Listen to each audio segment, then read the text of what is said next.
Well, let's get into this next topic here. Revenge of the Sith was re-released in theaters.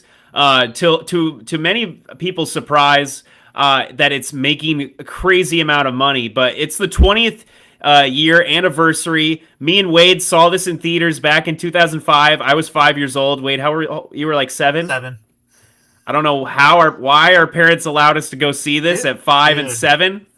Dude, how could we not? Well, get this. My first movie in theaters, I went with our aunt and her ex-boyfriend at the time.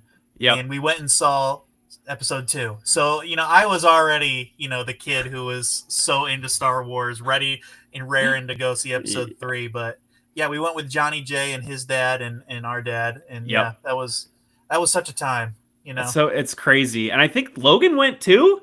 He did, but Mom always tells a story that he started like crying or something right as Anakin was becoming Darth Vader and trying to leave. That is wild. I can't believe we were there. And then I got to go and see it in theaters again. I'm 25 now, so 20 years later. Pretty crazy to see it in theaters again. It was very emotional, actually. I was like, what the heck? This movie means a lot to me, actually. It's in my top 10. I love it. But, why do you guys think episode 3 holds up still? I mean, that it's still here and it's making... I'll get into the numbers in a bit, but why do you guys think that is the case? That it's... I don't know. What is your opinion on that? Colin, you want to go first? You want me to go first? Yeah, I'll go first. I think the prequels have just become, like, iconic. Like, it's so funny because I think about, like, people who are, like, our parents' age who are in their, like, 40s, 50s, 60s, and so on, and they grew up with the original Star Wars, and they hated these movies when they came out. Yeah. Like, they were like, oh, these movies are terrible. What was George Lucas doing? But for us, like, these movies are so good. And I think it's just because they've become such a part of our culture, like, with all the memes and everything. Like, with meme culture, I think that's why these movies blew up, just because there were so many memes on the internet.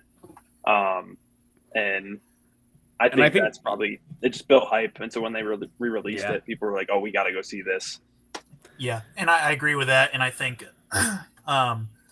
even like some of our generation for a while, because of all the hate from the older generations, we all kind of were like, they're not, the prequels, they're not that great. But then like with the Star Wars Renaissance a couple of years ago, everyone's like, oh yeah, I loved it the whole time, like especially episode 3. It's, it's just...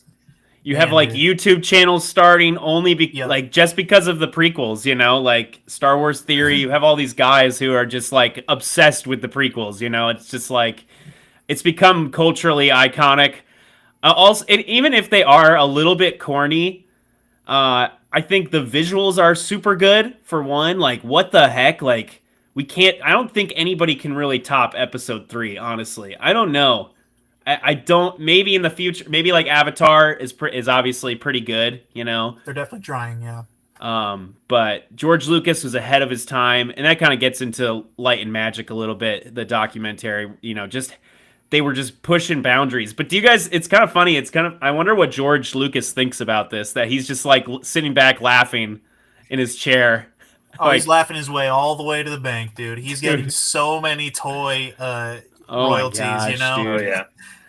And I wonder if he sees any of this money, but it's made $42.2 million globally, and this includes $25.2 million domestically, and also an additional $7 million from international markets. And this re-release was a significant success, showcasing the movie's lasting appeal according to various sources. So that's what the article says. Wild. I love it. I love this movie.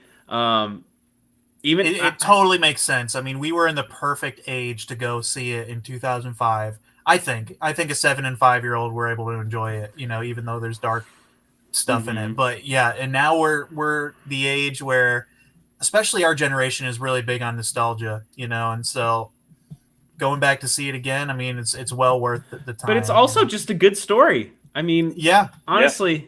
I like the story too. Like Anakin, I love how Hayden Christensen's getting his love now, because like poor guy like left Hollywood for forever, and now it's like he's like high regarded, like it's like, dude, he is awesome. Like you're just like, dude, That fight scene is ridiculous, and even the acting, honestly, is really good. I think, like the anger. I think that's at his. And when Anakin's at his best is when he's angry and when he's becoming a Sith, actually.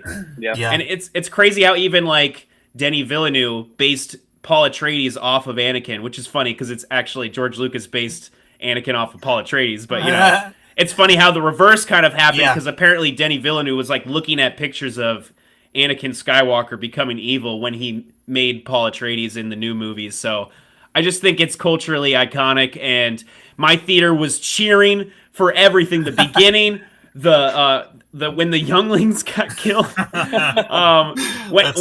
when everybody said hello there really loud, like when General Grievous. I bet that was awesome. And then there was a row of dudes dressed up, and they were all quoting the entire Obi-Wan versus Anakin Mustafar scene. They quoted every line, and that could be kind of annoying, but for me, I thought it was hilarious. I was like, it kind of made me feel validated as a Star Wars nerd. Yeah, honestly, that's awesome, Cam. I bet that was a great experience. I wish I could have come, but we got a few comments. Let's post them up here real quick. Yeah, let's go. The year is 2005. The Pope recently died. I am on my way to see Revenge of the Sith in the theaters. That is funny. That's kind of creepy. The same thing happened at both times. That's wild. Yeah. George Lucas explained it. Yeah. Sam says best part of the prequels is the PowerPoint transitions for every scene. I kind of agree. I think it's classic Star Wars, honestly. Well, even in New Hope, you have the ones going up. Yeah. When they pick C-3PO up, it goes like this. It definitely is a Star Wars. George Lucas, I'm sure, decided that. But yeah, it makes it feel like Star Wars, though. Yeah. Yep. Yeah. Last one here. 7 and 5 is literally youngling age. Oh no. So we No resonated. wonder Log cried.